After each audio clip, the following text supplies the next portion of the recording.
მოგესალმებით.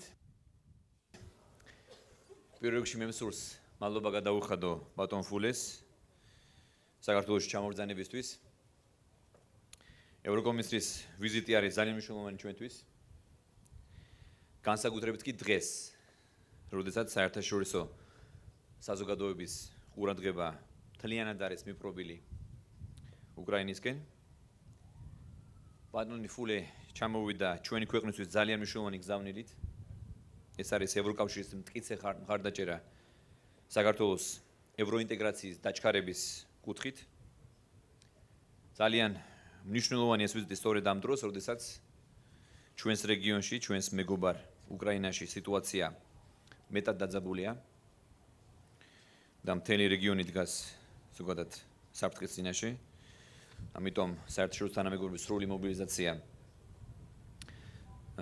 არის აუცილებელი მშვიდობის უზრუნველსაყოფად უკრაინაში და ზოგადად რეგიონში.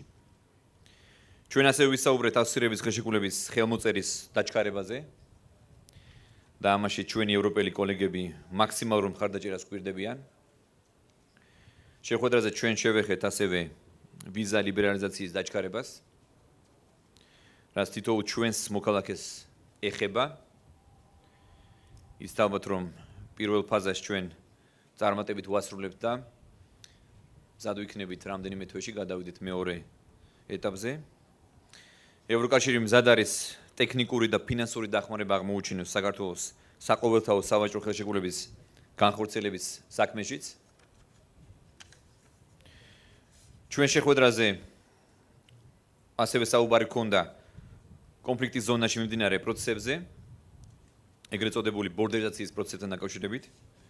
მიუხედავად იმისა, რომ დასავლეთის ყურადღება ახლა სხვა მოვლენებისკენ არის მიმართული, რუსეთმა ჩვენთანაც უნდა სცეს პატივი საერთაშორისო სამართალს და საქართველოს სუვერენიტეტს.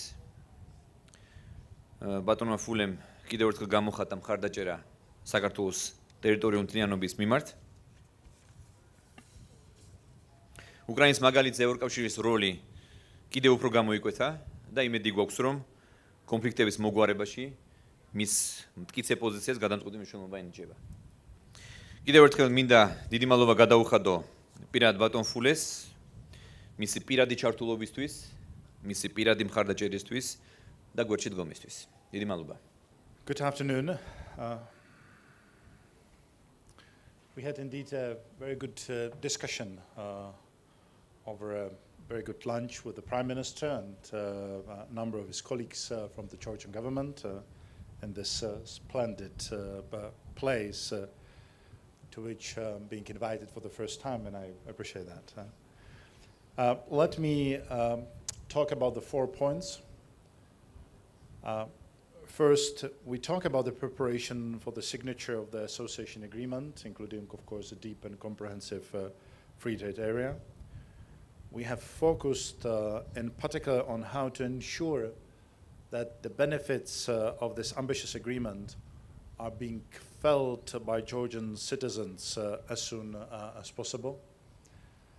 And I recalled the European Union's strong commitment to ensure that Georgia also benefits from the necessary support to implement the important reforms on the road to closer political and economic relationship with the European Union.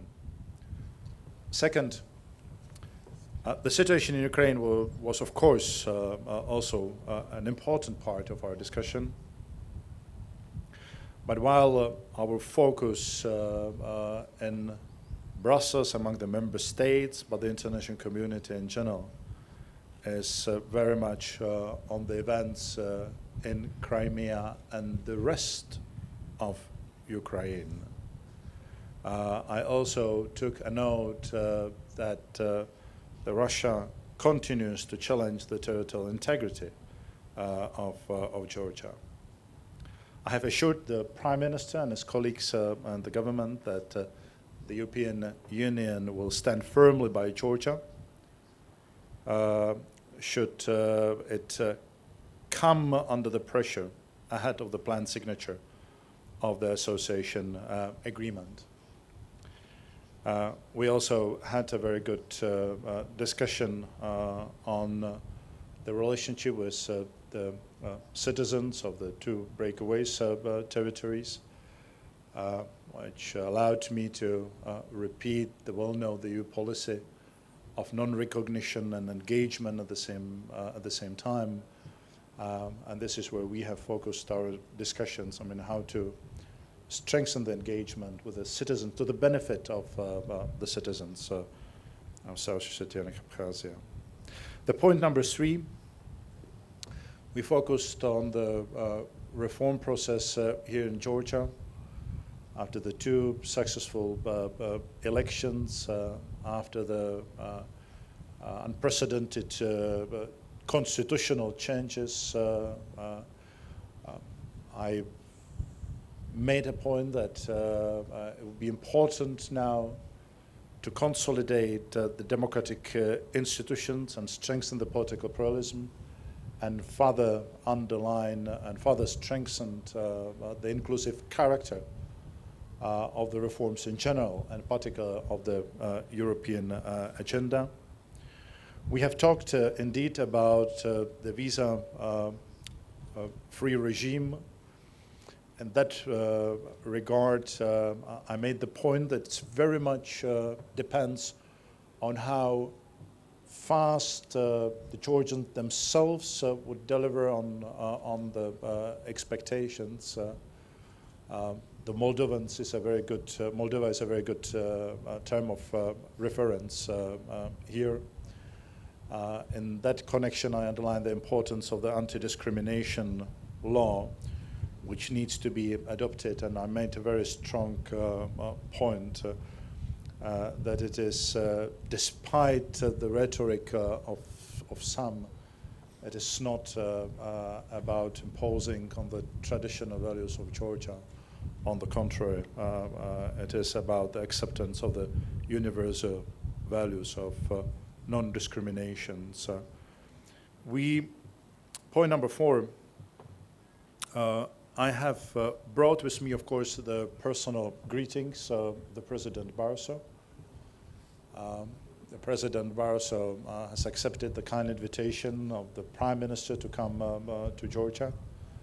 And I was happy to relate that there is a date in June. I have conveyed to the Prime Minister, the President Barazo would be honored to come to your beautiful country. But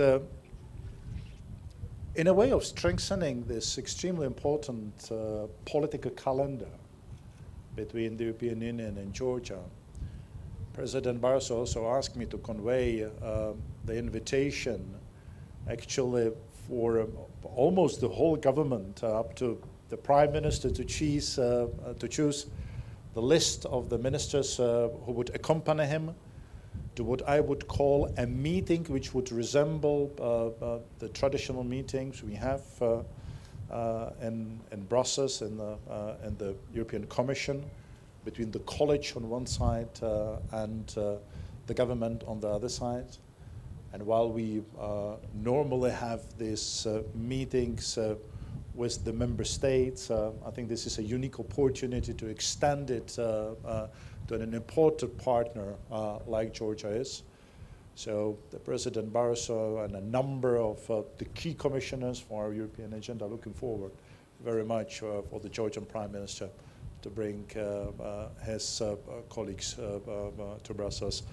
Much more on our plate between now and the signature of the Lisbon of the association agreement, and definitely much more afterwards. And the Lisbon Treaty. Why I mentioned the Lisbon Treaty? I know why. I know why. Right? I know why. Because of Article 49. We were talking about the light at the end of the tunnel.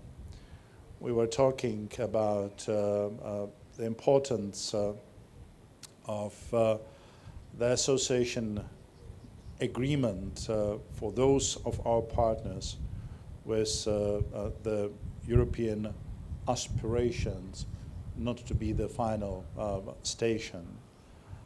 It's up to the member states here, very much so, but I made my personal comment that the sentence the member states have adopted a couple of days ago in the framework of the Foreign Affairs Council, saying that the association agreement with Ukraine is not the final goal of the EU-Ukraine relationship, that the spirit of that sentence should apply also to other partners with the association agreement and the European aspirations. Thank you very much.